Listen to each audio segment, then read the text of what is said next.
north. They thought they knew all there was to know of war. Until the War of the Rift. While the Southern King hid, warm in his keep, the Darkwings cut their bloody trail from frozen north to winter's edge. Alone, the Warden and his small garrison turned their whiskers to the icy wind. At the end of hope, in a last barrage, they wiped Batkind from the land and memory. With no sign of the Darkwings' return, in time, few believed them little more than a fairy's tale. But at Mount Cauldron, time had been all they needed. An old enemy claws free of their icy tomb and hungers for vengeance. But not all is lost. King Rattus brings north a cause for hope. A bastard prince, placed in the paws of the Warden of the Wastes to raise as his own. A secret of blood never to be told. Now, fate calls for a hero in a murderous screech, and one young rat will answer.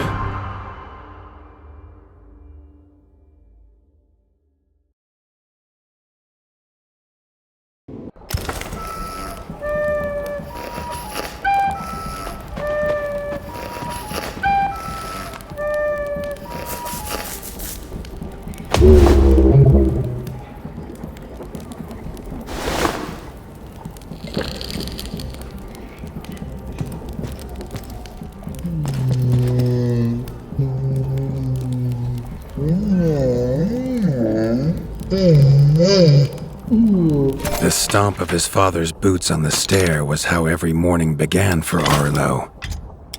The booming shout to ready himself was louder still, but such was Lord Eivor's zeal at a new day. Dawn was breaking over winter's edge, and Arlo was yet to miss one.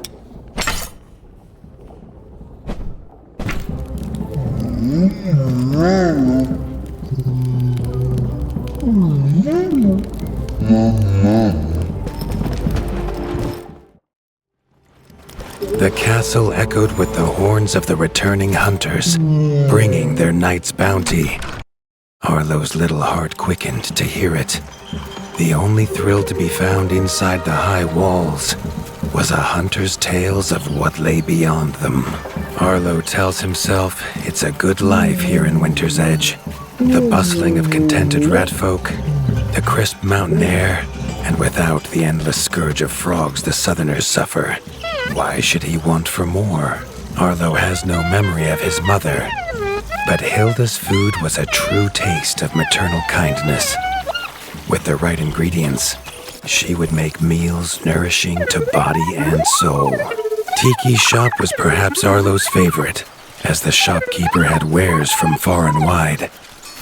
But getting him to part with his curiosities was never easy. There was no time for tales of the hunt today. Lord Eivor was already dividing what was an excellent haul, happy to see his people provided for.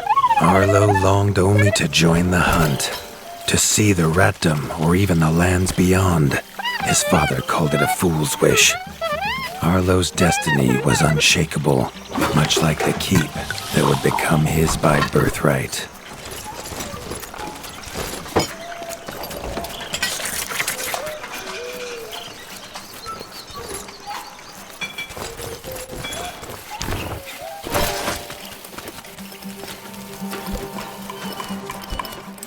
Chief Mason Leaf was the rat Arlo most admired. As younger brother to Lord Eivor, his carefree uncle never faced the burden of being Warden of the Wastes. With walls this strong, his duties were light, leaving him plenty of time for his nephew. Krunk was a rat's rat, with no interests beyond his forge. If you have the parts, this Mastercraft's rat can make armor and weapons that would see off a sky scorcher bite. Or so he claims. Arlo wondered how well they'd do against something that wasn't a myth.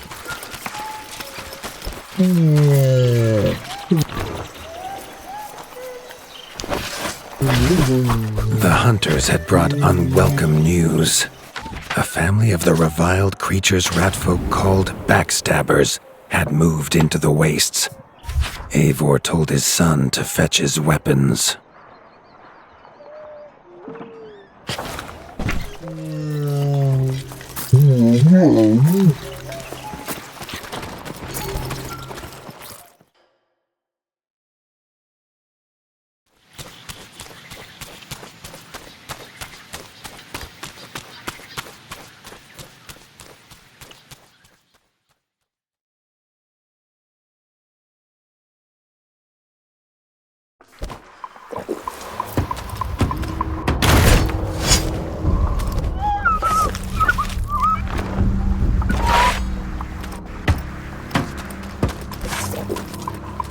His father had no explanation for suddenly taking Arlo on a hunt. It even gave the hunters pause. Arlo had been taught to fight, and better than most. But rarely had he been tested. He was determined to prove himself. The rugged terrain of the outskirts could have taken all day to traverse, but Arlo's trusty grappling hook allowed him to swing between its many crevices.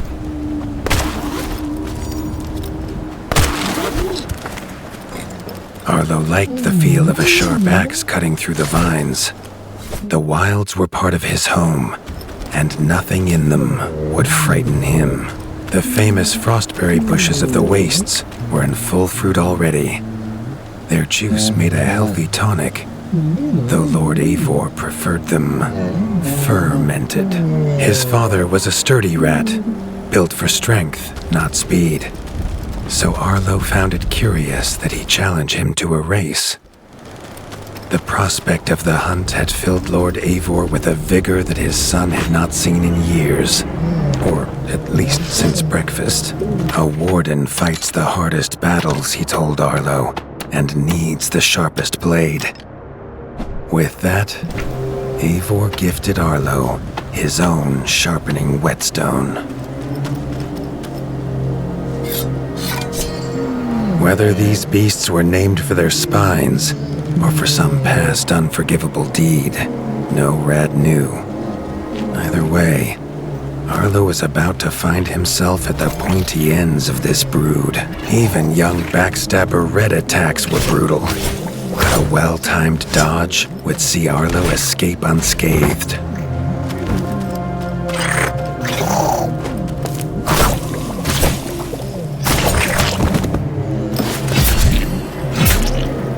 This backstabber lived up to its name with its deadly white attack, but Arlo's shield could block the deadly spikes.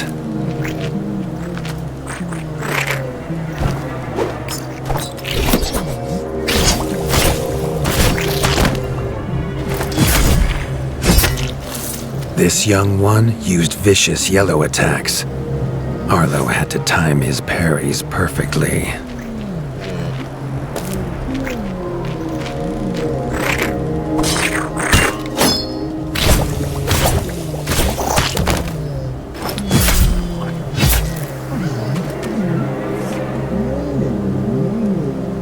This mother had left her young to fight alone, but the same could not be said of Lord Eivor as he leapt to his son's side.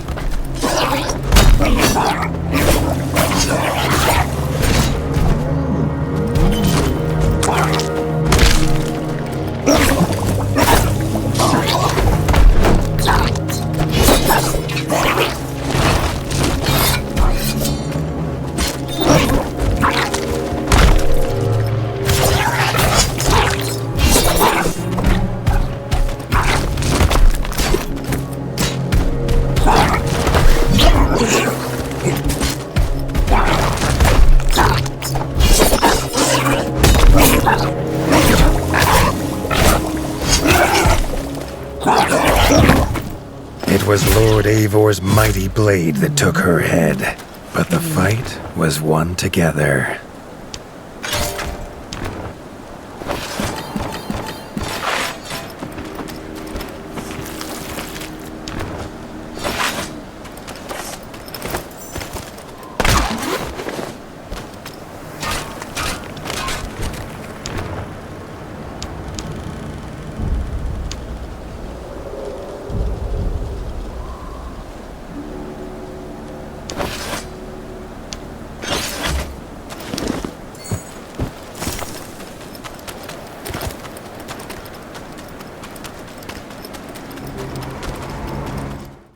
Arlo basked in his father's pride, almost as warm as at the fire inside Winter's Edge.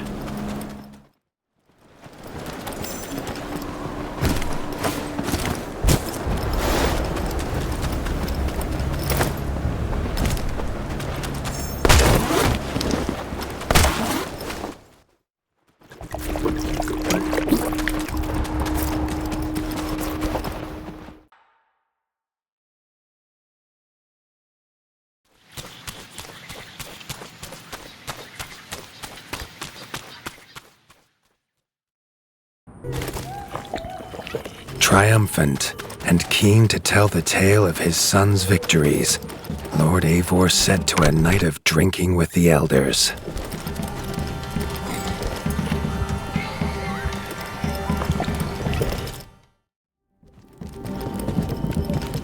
Arlo was reluctant to return to his bed, wondering how long he must wait to hunt again.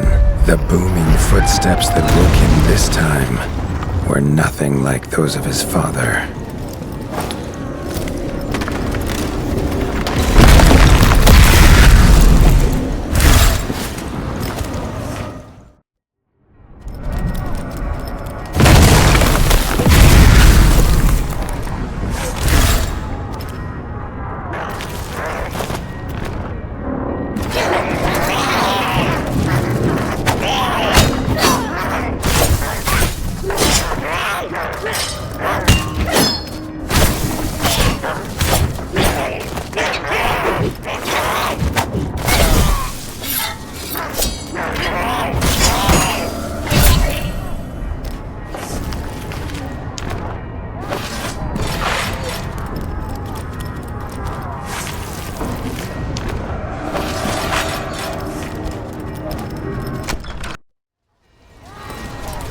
Found his father. The warden stood alone, holding back a whole Darkwing army, their cruel Count Kazak leading them. His father charged, but the Darkwing Count was as fast as he was strong. The Winter's crown tumbled to Arlo's feet, now without a head to rest on. There was no time to grieve his father, as from above the Count revealed his greatest weapon, a sky scorcher. Not a fairy's tale, but an undead beast whose very breath could level kingdoms. And its eye was trained on Arlo. All that came next was a fog of bloodlust, snapping jaws, and the beating of leathery wings. But there could be no victory. Arlo awoke, groggy and warm to his father's shouts. Only he wasn't in bed.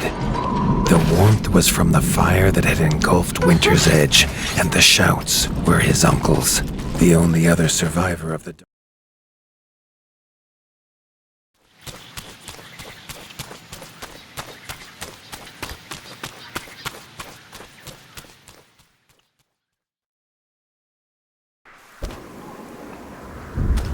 He'd know these anywhere. Krunk's smithy hammer and Hilda's chef's knife. Arlo wondered why they would leave them here.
With the attack at Winter's Edge, no hunters had come to check their traps. Arlo thought he might find a use for them.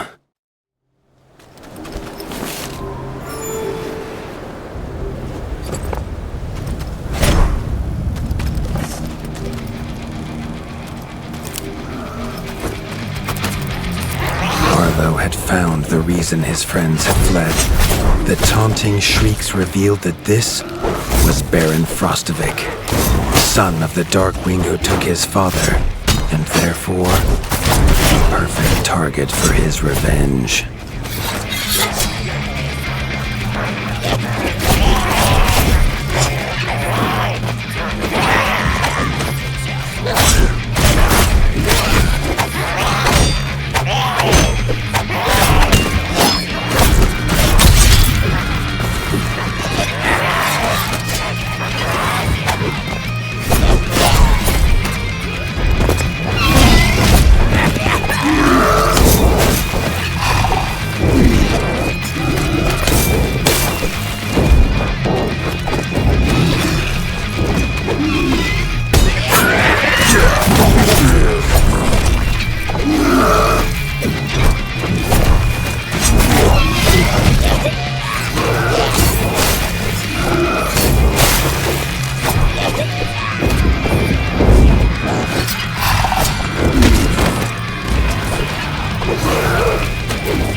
His foe was beaten, but seeing what had been inflicted on Hilda and Krunk, Arlo's need for vengeance was only growing.